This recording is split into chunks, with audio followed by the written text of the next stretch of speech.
The camera flash went off just as I reached to fix his collar. It caught the side of my face, half turned, half smiling, half blind. And by the time my eyes adjusted, he was already walking toward the stage, already leaving my hand behind. My name is Elaine. I'm 58 years old, and this is how I turned their betrayal into my blueprint for power. Before we continue, please subscribe to the channel and let us know where you're listening from in the comments. The banquet hall at the Hyatt in Oak Brook shimmered in a kind of forced elegance. Gold tablecloths over rented folding tables, balloon arches straining against the ceiling tiles, candles flickering beside oversized ice sculptures of the company logo. Everything looked expensive if you didn't look too closely. The kind of beauty that wilts under fluorescent light. Retirement parties aren't usually this grand, but then again, this wasn't just any retirement. 32 years at Plathson & Gordon. 32 years of endless business trips, late-night conference calls, and polite excuses for missed anniversaries. He joined the company when we were newlyweds, back when I was still working night shifts at the medical records office in Joliet just to keep the mortgage paid.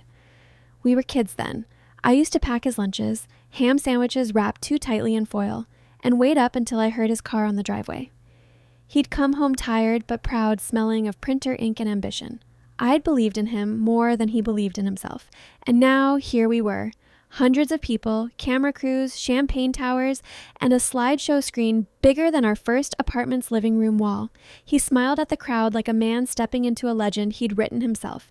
People stood, clapped, toasted. Even the mayor had sent a letter of congratulations, though someone else read it aloud, stumbling over the name of the company like it didn't matter. I stayed near the front table where the family was supposed to sit, except I was the only one on my side. The seat next to me, the one with the embossed name card that said Elaine Bennett, was angled just a few inches off, like someone had pushed it back with their knee and never sat down again. A small thing, but I noticed it. I always notice small things. They're the ones that end up mattering. The air smelled faintly of roses and overcooked salmon. Somewhere the sound system hummed just off key, a high-pitched whine under the jazz music. Waiters moved like ghosts through the aisles, refilling glasses, balancing plates that clinked when set down too hard. I brushed crumbs from my lap. The napkin on my knees was still perfectly folded. My hands were steady, or at least I thought they were, until I heard her heels. Click, click, click. That kind of sound doesn't belong to nerves or hesitation.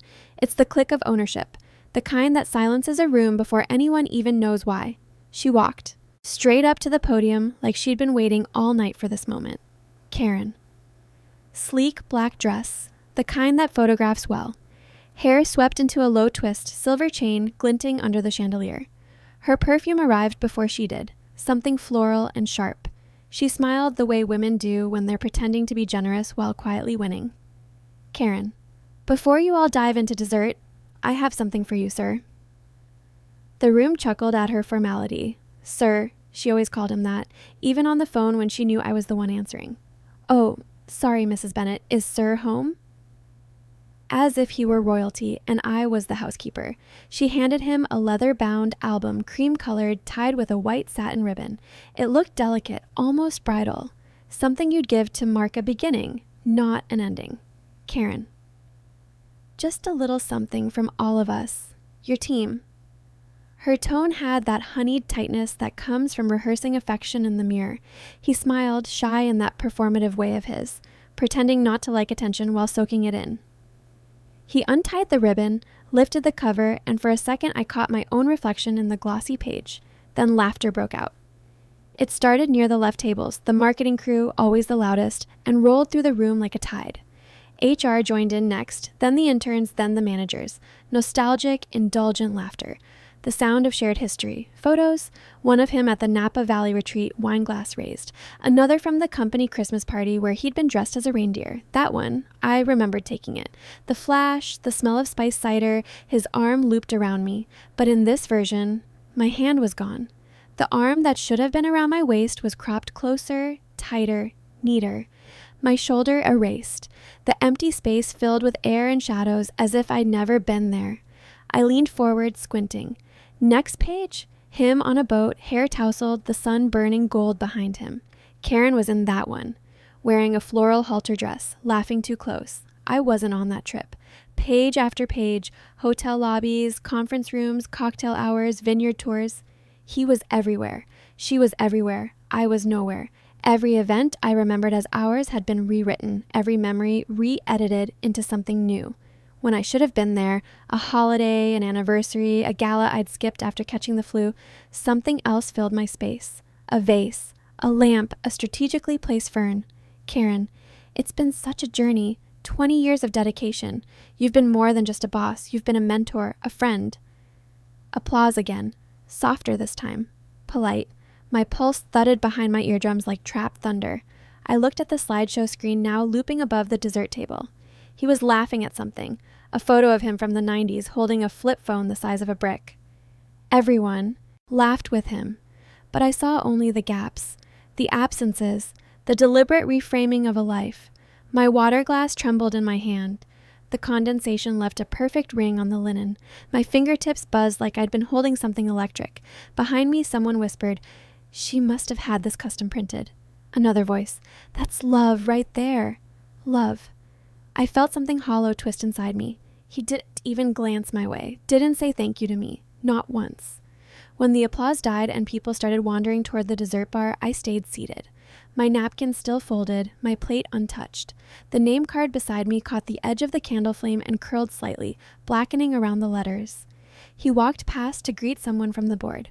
Karen stayed close, so close their shoulders brushed. Her hand touched the small of his back. He didn't flinch. My legs felt heavy, numb. I stood anyway.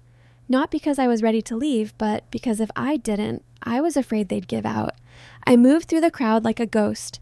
The laughter dulled around me, replaced by the clatter of forks and the clink of champagne glasses. Someone called my name, softly, but I didn't turn. I found myself beside the side table where they'd set the album. It lay open, still glowing under the soft amber light. Page 7, the gala shot. The one where I'd been wearing that red dress. The one he said made me look like I belonged in a movie. I looked closer. At the bottom corner, barely visible, the tip of my red clutch, just a sliver, a single defiant centimeter of proof. She tried to crop it. Missed. That's when it hit me. These weren't accidents. They weren't coincidences or careless edits. They were deliberate. Each cut, each crop, each replacement, done with precision, with time, with intent. The laughter around me blurred into static. The ceiling lights burned too bright. My reflection in the glossy photo warped with the bend of the page, half there, half gone. I felt the edges of myself blur in that same way. Someone brushed past me, murmuring, "Excuse me," and I realized I'd been standing too long, blocking the table. I stepped aside, my heel catching slightly on the carpet edge. From the corner of my eye, I saw him again, laughing with a cluster of coworkers, hand on Karen's shoulder now.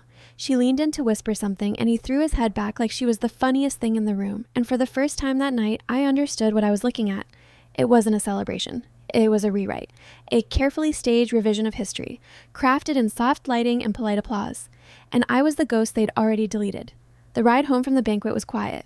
Too quiet for two people who'd just been honored in front of 300 guests. Or at least one of us had. He drove with one hand on the wheel, the other scrolling through congratulatory texts on his phone, his smile softening in the glow of the dashboard lights. The screen kept lighting up his face in blue-white flashes, erasing the years for a moment, making him look like the man I'd once married. Young, invincible, full of ambition. Then the light would fade, and I'd see the fine lines again. The complacency, the arrogance that had settled into his expression like it had always been there. Outside, the world blurred past in long streaks of color. Red taillights bleeding into yellow street lamps, strip malls we'd driven by 1,000 times before. My own reflection hovered in the passenger window, still, pale, almost translucent. I looked like someone riding beside her own ghost. He didn't ask if I was okay. He didn't ask if I'd enjoyed the party or if I wanted to talk about the album. He didn't even look my way. Instead, he said, "Mark, I think they really nailed it tonight, especially Karen. That album must have taken weeks." His tone was light, almost proud, like he was complimenting his own taste in protégés. I didn't answer, just nodded once, slow. Because if I spoke, the sound that would come out wouldn't have been words. When we turned onto our street, the car's headlights swept across the maple tree out front, the one we'd planted the year we bought the house. The bark looked almost silver in the beam. Back then, I'd thought that tree would mark the years of our marriage, each ring inside it a reminder of something we'd built together. Now it looked like a monument to something that had already died. The same brick ranch we bought back in '87, back when a second mortgage still felt like a promise. The same front porch where we'd carve pumpkins with the kids from the neighborhood, strung lights every Christmas, argued over paint colors. It stood still and silent as we pulled in, like it knew something had shifted inside it. He didn't bother to turn off the radio before parking, just muted it halfway through a saxophone solo. The quiet that followed was worse. I opened the door before the engine stopped rumbling. Inside, the house smelled faintly of cinnamon pine cones, a leftover from the fall candle I burned too often. A sweet scent that clung to the curtains and cushions, soft and misleading. The lights over the kitchen sink buzzed. The fridge clicked. The hum of the air vent filled the silence. It all sounded normal, domestic, safe, but it didn't feel like home anymore. He went to the bedroom first, tossing his jacket over the chair, loosening his tie like he was shedding the night. I stayed in the kitchen, one hand pressed against the cool marble of the counter, the other still gripping the strap of my purse like it was a lifeline. That album, the laughter, the way people had looked at her, the way she looked at him. I'd seen enough to know it wasn't coincidence, but not enough to call it proof. So I made tea. Peppermint. The one I only brewed when I couldn't sleep, when my chest felt too tight for air. I watched the kettle steam. The red light beneath it blinked. The hiss built slowly, like a rising heartbeat. When it clicked off, I poured the water, added the tea bag, and sat at the kitchen table while the house settled around me. He snored by midnight. By 1, it deepened.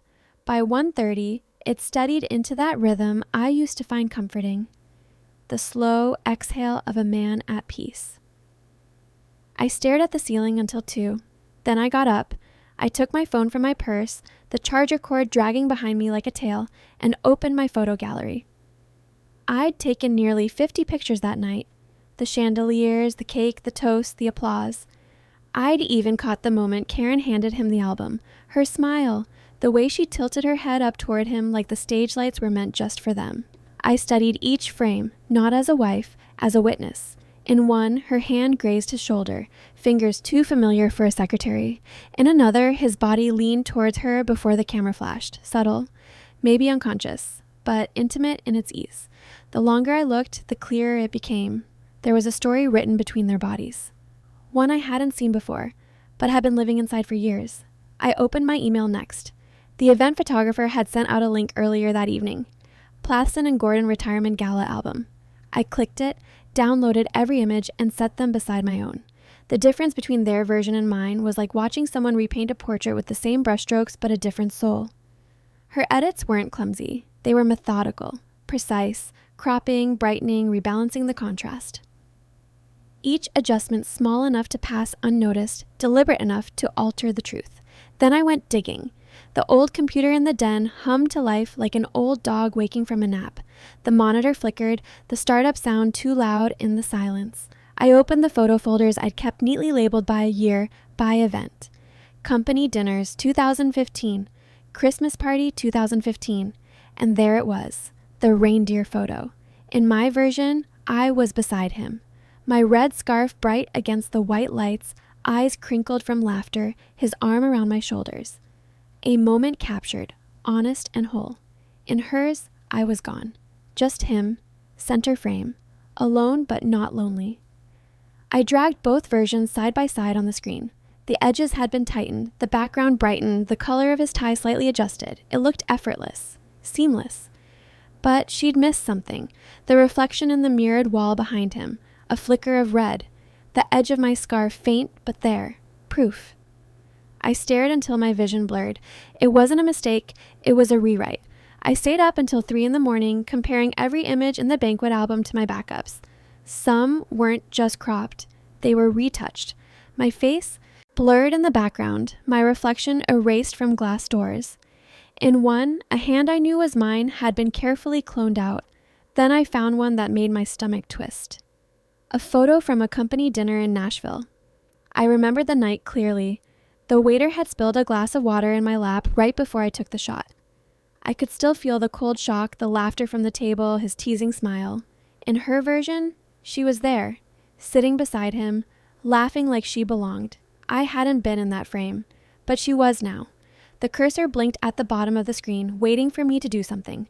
Delete, report, ignore. but I just stared. The clock on the microwave turned from 3:04 to 3:05. I felt hollow. Not angry yet, just emptied out. The next morning, sunlight pooled across the kitchen tiles. He shuffled in, barefoot, hair mussed, humming under his breath like any other day. Mark, thinking of maybe doing a road trip next month, see some national parks? Me, sounds nice?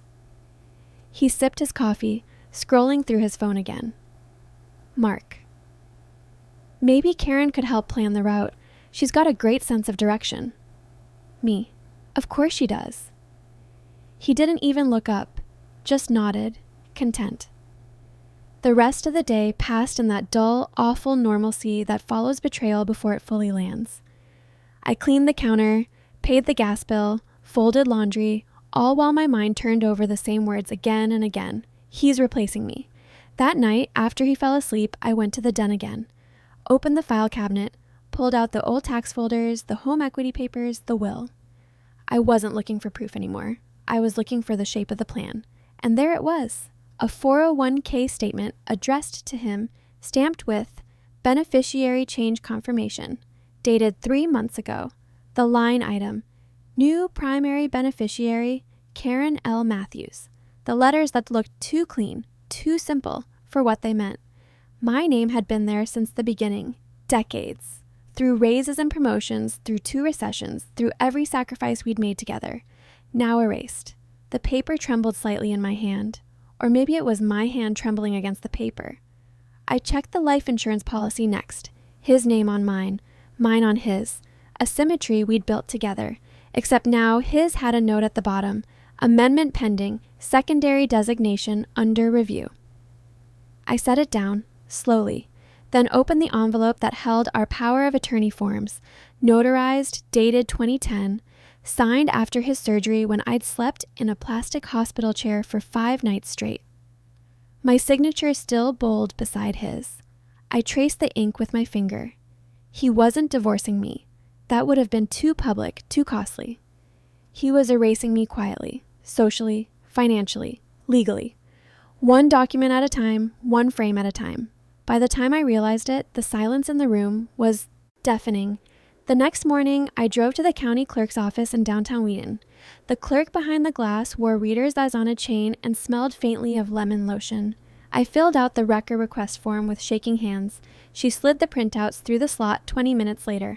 Our home, still listed under both names. The lake cabin, only his. My throat went dry. I thanked her, walked back to my car, and sat with the papers in my lap. Then I called his company. Posed as a curious spouse asking about the retirement planning seminar mentioned at the banquet. The receptionist transferred me to HR. A young woman answered, cheerful and distracted. I could hear typing in the background. HR rep. Oh, I think Karen already submitted the QDRO packet for his pension transition. She's good like that. Me. Sorry. Karen who? HR rep. Oh, I thought you were... Never mind, I'll have someone send you the full packet. Click. The line went dead. I sat in the Target parking lot for almost an hour after that. The car still running, the fan whispering. I could see people pushing carts through the lot, laughing, living small, ordinary lives. And I thought of all the ordinary years I'd given him. The birthdays, the packed lunches, the quiet loyalty, the nights I'd stayed home when he traveled, the forgiveness I'd offered when he came home late. All the while, he'd been redrafting the story of us. And now, in the fine print of his new beginning, I was the footnote. But not for long, because if he could edit me out, I could rewrite him too. The next week moved like syrup, slow, heavy, sticking to everything. Days blurred together, sweet and sick at once. He acted like nothing had shifted, like the album hadn't happened at all. Every morning, the Chicago Tribune folded crisp across the breakfast table, the smell of ink and toast filling the air. Every evening, he microwaved leftovers, the hum of the machine blending with the low murmur of the news anchor. If I didn't know better, I could have believed we were still the same couple we'd always been. But I did know better. The change wasn't loud, it was subtle, almost graceful. The new shirt that wasn't from anywhere I'd ever shopped, the polished shoes that never left scuffs on our tile, the faint scent of cologne that wasn't his usual woodsy musk, but something cleaner, younger, and the quiet hum of a phone on silent during dinner, his eyes flicking toward it like a magnet. Once, I caught the ghost of a smirk. Small, involuntary. When a text came through. That was enough. I started taking notes, not frantic, desperate scribbles. Measured, dated, tidy. In a small spiral notebook I'd once used for Christmas lists and grocery receipts. The handwriting neat, the margins exact. I wasn't documenting my heartbreak. I was building a record. Monday. Lunch at Cooper's Grill with finance team. Tuesday. Urgent call-in. The garage, 32 minutes. Thursday. Missing from bed between 2:07 and 3:14 a.m. Faint perfume on his jacket. Floral, not mine. Each entry a breadcrumb. Each silence a pattern. I wasn't going to scream. I wasn't going to cry. I'd already done that kind of grieving years ago, when I realized marriage can end long before anyone files papers. This was something else. This was evidence. The following afternoon, I decided to see where the rewrite lived. The drive downtown was familiar, the same route I'd taken countless times for company events and luncheons. The city hummed under a winter haze, salt-stained curbs, pale sunlight catching in puddles. I parked 2 blocks away from the office, heart steady, hands calm. Inside, the lobby smelled like toner and lemon cleaner, the same sterile scent of corporate efficiency. The receptionist didn't even blink when I smiled and said, "Just dropping off a card." 30 years of company spouse luncheons bought me more credibility than any ID badge could. The elevator doors reflected my face. A little older, a little harder. 4th floor. The hall was lined with framed photos, holiday parties, charity drives, award dinners. I slowed, scanning each one. The same pattern appeared again and again. Him in the center, laughing, confident, surrounded by people who adored him. And somewhere nearby, always just behind, was her. Karen. Her smile was everywhere, my absence too. When I reached her office, I paused outside the glass. Empty. But her desk wasn't. It was immaculate. A white mug printed with boss energy, a small plant, and a framed photo. The two of them at a conference in Miami. He was in a linen shirt, tan lines around his collar, hand resting casually on the back of her chair. The frame said, "Partners in progress." My stomach turned. Partners. I stood there long enough that a young intern passing by gave me a polite smile, probably assuming I was someone's mother visiting.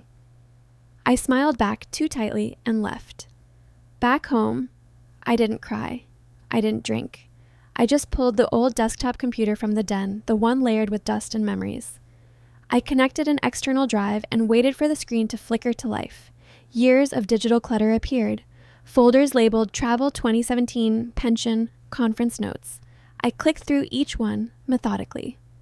Then I found it.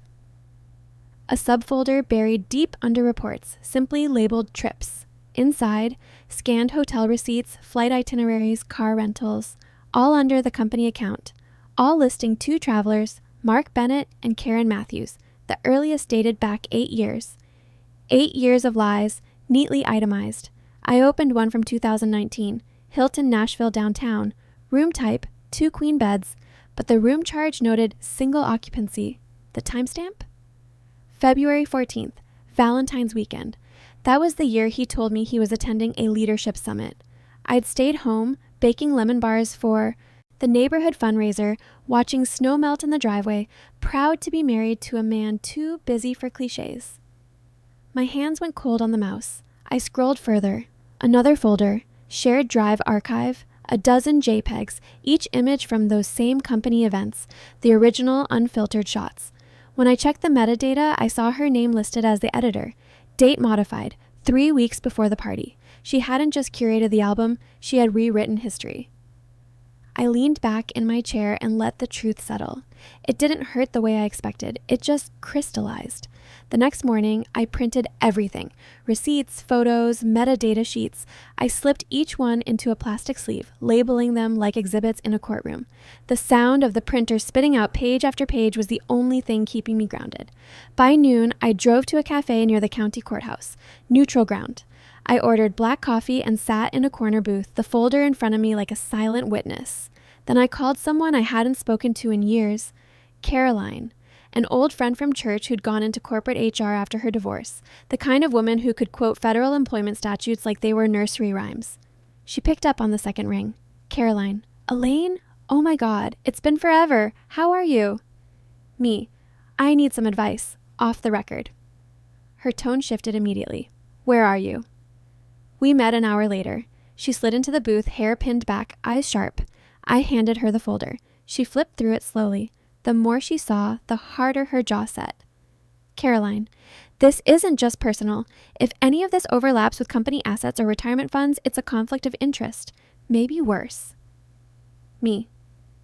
He changed the beneficiary, transferred the lake house. I just need to know if it's legal. Caroline exhaled, long and quiet. Legal? Maybe. Ethical? Absolutely not. But if she's on his trust, HR had to sign off. Get a copy, quietly. Don't tip your hand. Her words were clean and surgical, the kind that slice through panic and leave clarity. I nodded. Thank you.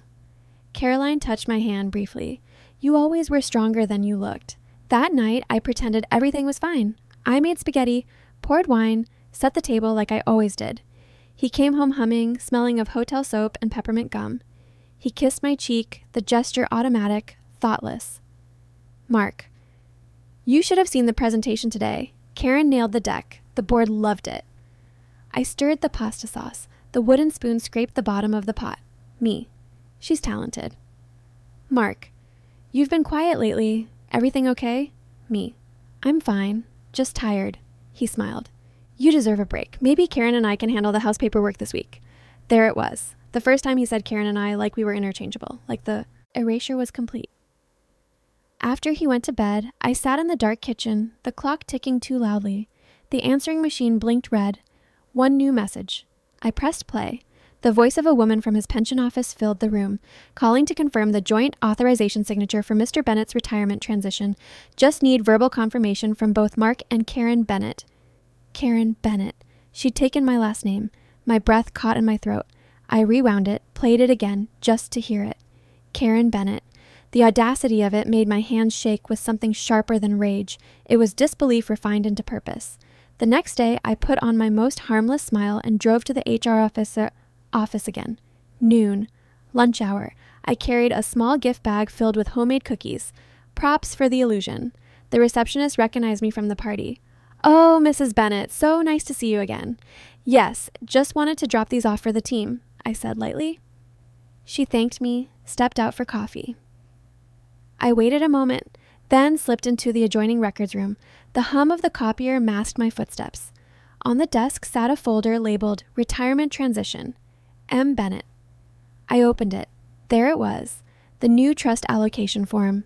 My name crossed out in blue ink, her name printed neatly below. Approved, initialed. Behind it, clipped to the back, was an inter-office memo scheduling the final board tribute dinner for next month, the one where they'd unveil his legacy slideshow. Legacy.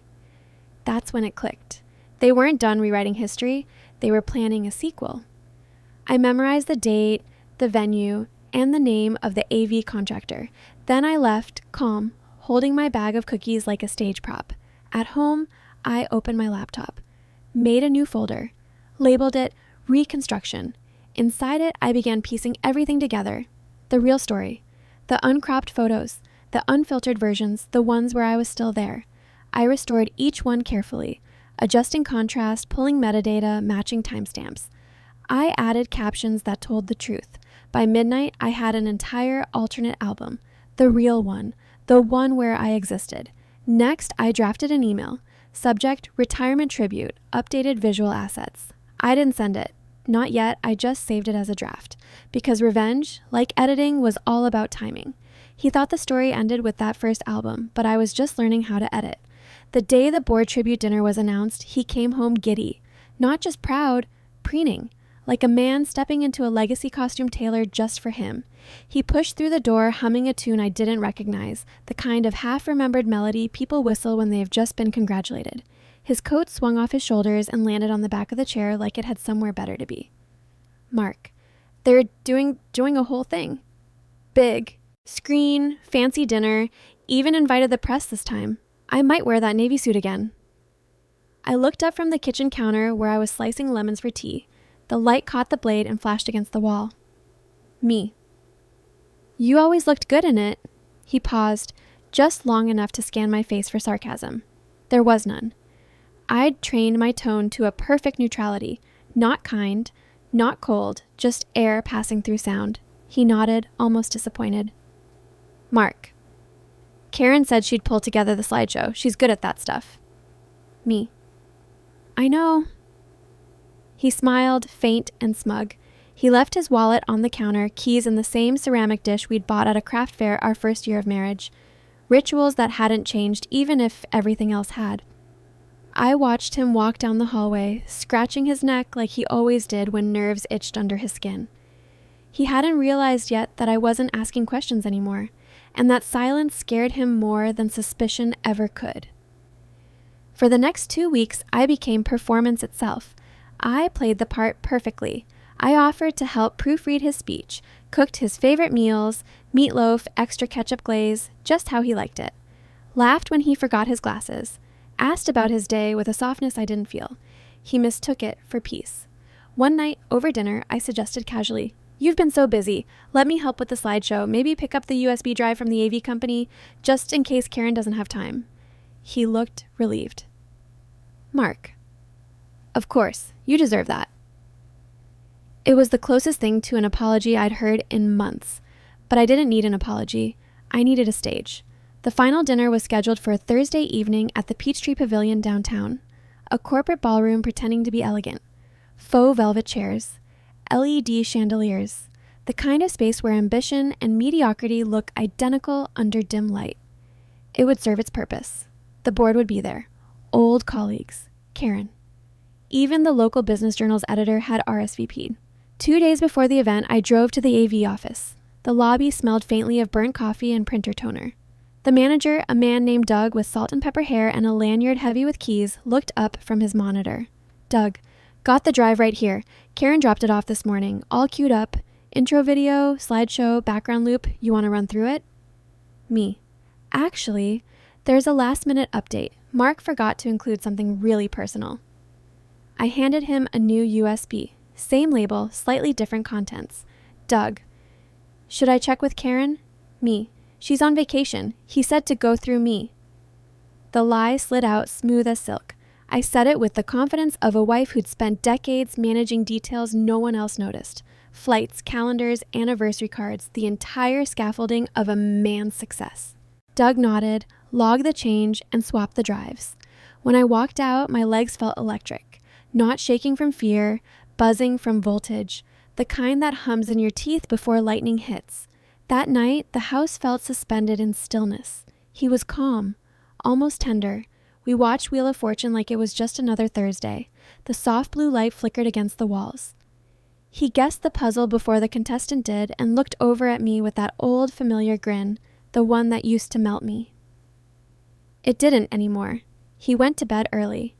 Laid out his cufflinks on the nightstand, the same ones I'd given him our 10th anniversary. I watched him fall asleep, his breathing evening out, the faint whistle at the end of each exhale. I stared at the ceiling fan spinning slow, the blades whispering the same words over and over in rhythm. They don't know what's coming. The day of the event arrived crisp and cold. The morning light came in thin and gold through the blinds. I took my time getting ready. The dress hung at the back of my closet. Navy chiffon, pearl buttons, hem just below the knee.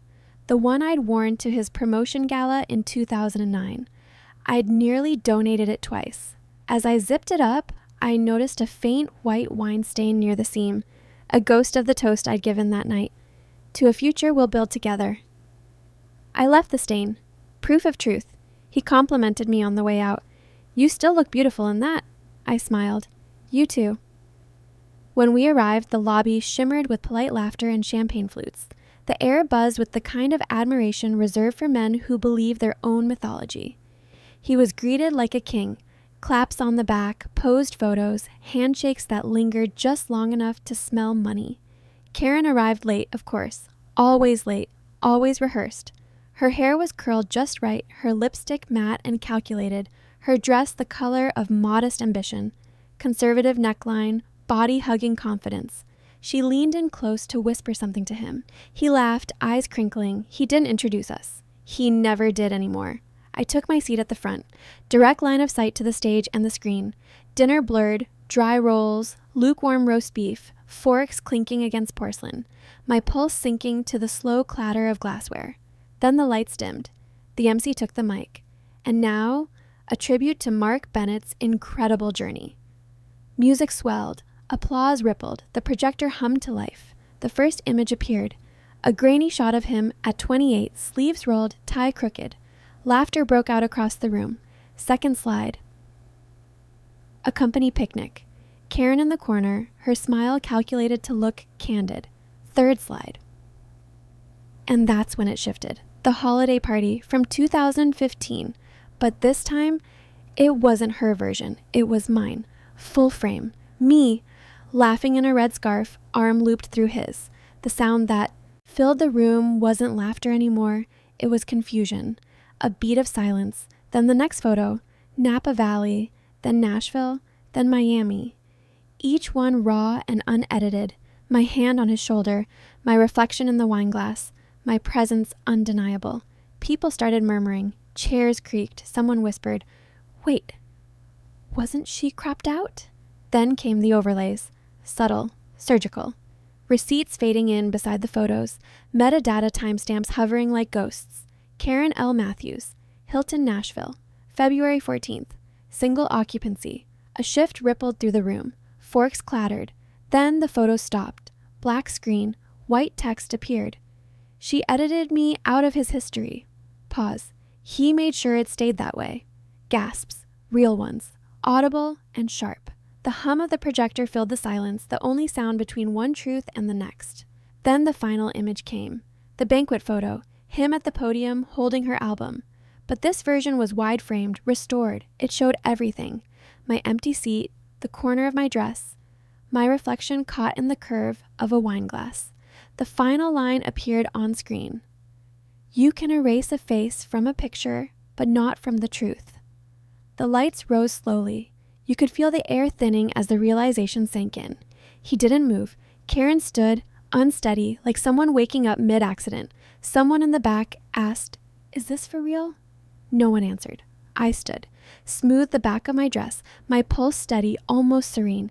He turned toward me, Mark. Elaine, me. No. One word, quiet, final. I walked past him, past the rows of faces shifting from shock to pity to awe. Behind me, the room erupted. Questions, murmurs, camera flashes. Words like fiduciary misconduct and beneficiary fraud already forming on the lips of lawyers disguised as colleagues. I didn't wait to see the fallout. Outside, the air was sharp. The night smelled faintly of snow and exhaust. My heels clicked against the pavement, steady and light. When I reached the car, I caught my reflection in the window. For the first time in months, I met my own eyes without flinching. I was there. Fully, finally, undeniably there. The press didn't waste time. By sunrise, 3 local outlets had already picked up the story. Retirement tribute gone wrong. The headlines teased, each more theatrical than the last. The screenshots spread like wildfire, pixelated proof of everything I'd planned for in silence. One article called it the album that undid a career. Another quoted a board member labeling it an embarrassment to the company's values. I read them with my morning coffee, the steam blurring the words until they almost looked poetic. By noon, the firm released a statement so brief it practically whispered, "Mr. Bennett's transition to retirement will be expedited effective immediately." Expedited.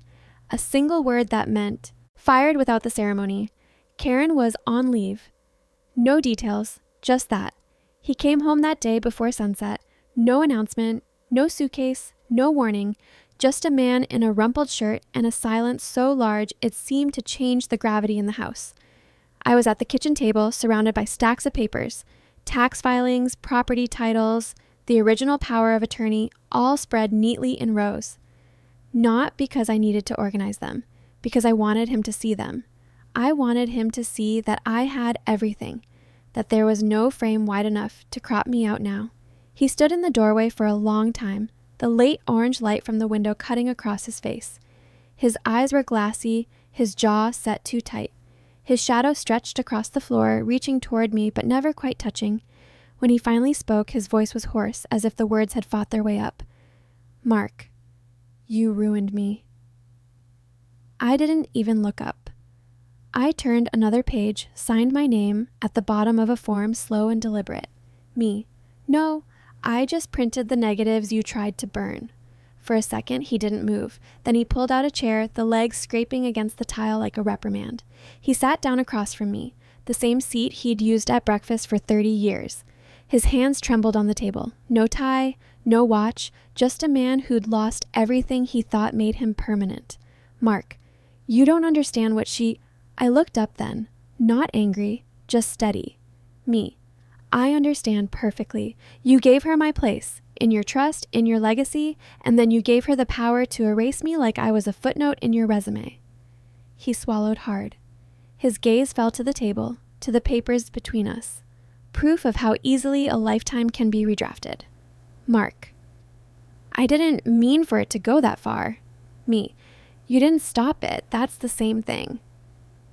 He blinked, but there was no defense left. His confidence, the thing that used to fill every room before he did, was gone. What was left looked small, fragile, human. The house stayed silent except for the faint tick of the kitchen clock. He didn't argue. He couldn't. The empire he'd built on omission and charm had collapsed under a single slideshow, one that told the truth. That weekend, while he avoided the phone calls and the press requests, I made an appointment with a lawyer. Not one of the corporate kind he used to drink with, but a quiet, meticulous woman named Grace, who specialized in ethics and asset law. In her office, the blinds were drawn halfway and a silver pen clicked softly in her hand as she listened. I laid out everything. The forged forms, the emails, the altered images, the HR confirmation messages. Grace read through the packet and finally said, "This isn't just betrayal, Mrs. Bennett. This is fraud." I nodded once. "Then let's call it what it is." On Monday, I filed a formal complaint with the company's ethics committee. Every document, every timestamp, every photo edit. My name had been removed from assets without consent. The lake house, the insurance policy, the trust, all changed using our shared funds and her access through him. I didn't sue for damages. I sued for visibility. It wasn't about the money. It was about the record, the permanent version of events. 3 weeks later, my lawyer called. Her voice carried that kind of calm satisfaction that comes only when justice lands exactly where it should. "Grace, they've settled, quickly, quietly, and generously. The lake property, transferred back into joint ownership, the retirement benefits, split as originally designated, and Karen. Her HR file was sealed, but I didn't need to see it. She wouldn't be cropping anyone out again. Mark stayed in the house for another 2 months, not because I asked him to, because he didn't know where else to go. He moved through the days like someone haunted by his own reflection. No dinner stories, no phone calls, just a man surrounded by framed photographs he'd never really looked at before. Sometimes I'd find him standing in front of one, the picture from our first anniversary, me holding the cheap bouquet he'd bought on the way home from work. He'd stare at it for minutes, then quietly walk away. It was strange, watching someone shrink without touching them. One evening, I walked into the den. He was sitting on the sofa, the television muted, his tie undone, eyes tired. I placed a new album on the coffee table in front of him. Me. This is what our life really looked like. He looked at the cover. Plain white, no ribbon, no caption.